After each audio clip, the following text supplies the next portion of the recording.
seperti referensi menarik yang ditemukan pada babon asli peninggalan Raden Ngabei Ranggawarsita mengenai pakem pusaka, duwung, serta sabet tombak yang disalin dan diaksara latinkan oleh Raden Ngabei Hartokertarto pada tahun 1964. Bahwa dapur brojol dengan pamor udan mas ternyata pernah menjadi ageman Panewu. Panewu itu dari kata sewu yang artinya 1000. Secara singkat, Panewu itu pangkat abdi dalem keraton yang membawai 1000 orang. Teksnya itu begini.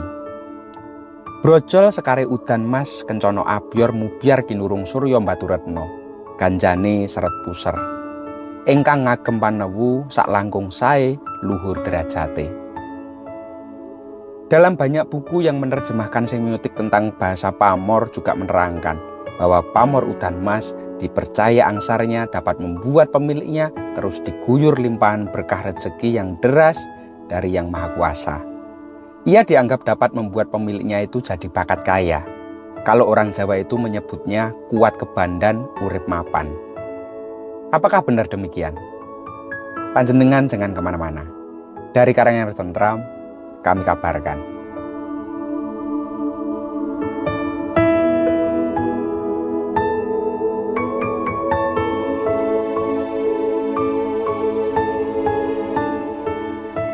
Busana pusaka ini begitu istimewa yang barangkali jauh dari kata sederhana. Gayaman Surakarta dengan bahan kayu cendana wangi tim-tim. Lekuannya begitu rapi serta presisi, mulus, halus, menebarkan harum kayu cendana yang sangat menenteramkan.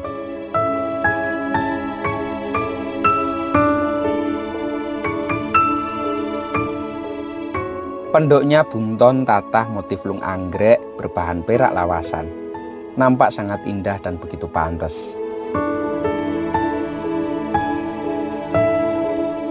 Pendak selutnya pun berbahan perak disepuh emas yang semakin menambah nilai kemewahannya.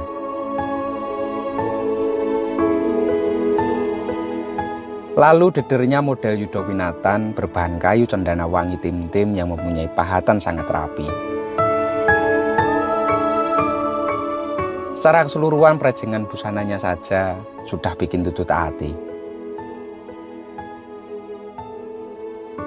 Mari kita buka untuk isinya. Pusaka dapur brojol, pamor udan mas, tangguh tuban sepuh. Dan pusaka ini kami ucapkan dengan mahar 50 juta rupiah. Jika panjenengan berminat, silahkan telepon kami atau komen di bawah.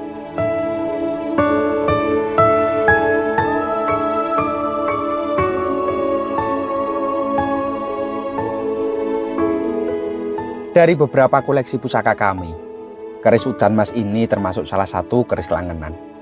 Untuk sandangan sebagai piandel terbilang sangat mewah.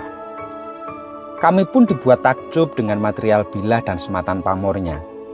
Motif bulatan-bulatan itu terdiri dari lingkaran yang bersusun.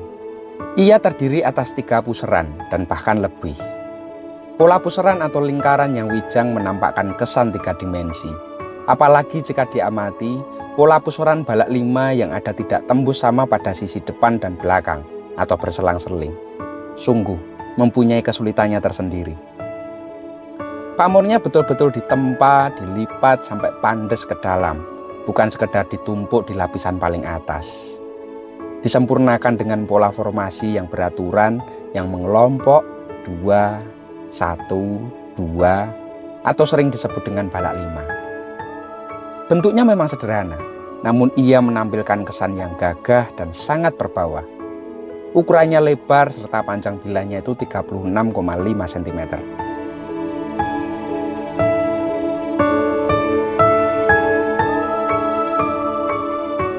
Sesuai dengan namanya, pamor udan mas berarti hujan emas.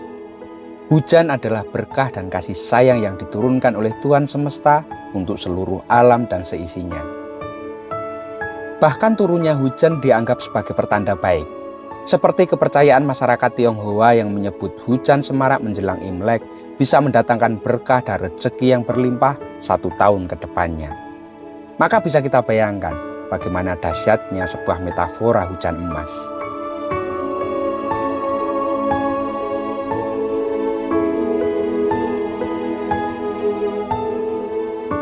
Secara simbolisnya, ia mengandung arti kemakmuran yang menyeluruh bagaikan hujan jatuh di hamparan sawah yang menguning, subur laksana hamparan permadani emas.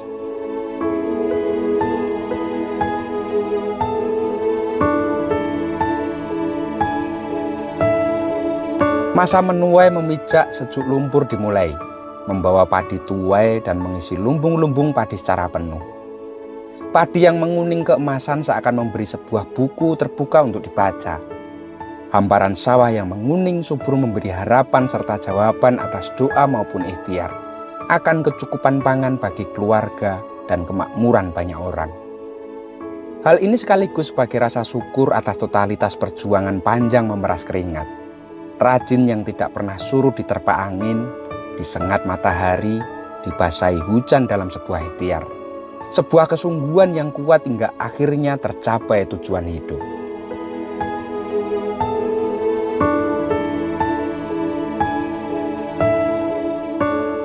Dalam sisi kontradiksi, pamor ini juga bisa menjadi sebuah pepeling dan gondelan, bahwa seseorang tidak boleh berpangku tangan untuk menopang hidupnya. Lalu merasa cukup hanya berdoa saja kepada Tuhan untuk memenuhi segala keperluan hidupnya. Ternyata juga dibutuhkan ikhtiar lahir dan batin, serta penuh dan seluruh dalam setiap perjuangan kita.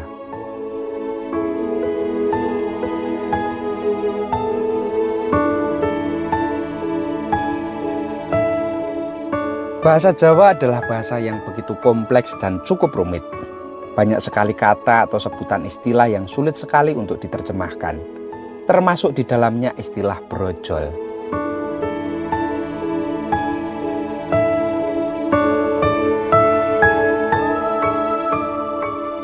Brojol adalah suatu istilah atau terminologi Jawa yang sering dipergunakan untuk mengungkapkan peristiwa lahirnya si jabang bayi ke dunia, dari alam rahim ke alam dunia. Keris sebagai suatu karya spiritual tentunya juga membawa pesan yang ingin disampaikan oleh sang empu, bahwa bayi yang baru saja dilahirkan tentunya sangatlah polos dan bersih, belum memiliki apapun kecuali berpasrah diri terhadap ibunya. Sesungguhnya dengan kelahiran itu, kita kembali diingatkan akan asal muasal kita. Pesan yang ingin dititipkan oleh sang empu melalui dapur ini adalah agar manusia dapat dilahirkan kembali secara spiritual, kembali fitrah dan hidup baru, menjauhi dosa-dosa lama atau hijrah berpindah menuju kehidupan yang lebih baik, yang lebih bermakna dan lebih menenteramkan.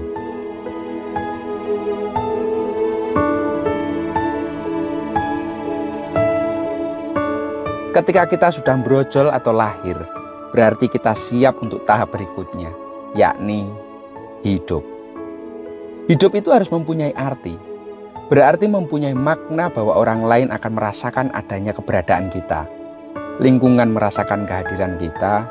Ketika kita diberikan kesempatan untuk hidup, maka berilah apapun yang bisa kita berikan. Bantu apapun yang bisa dilakukan dan lindungi apapun yang mampu kita dekap.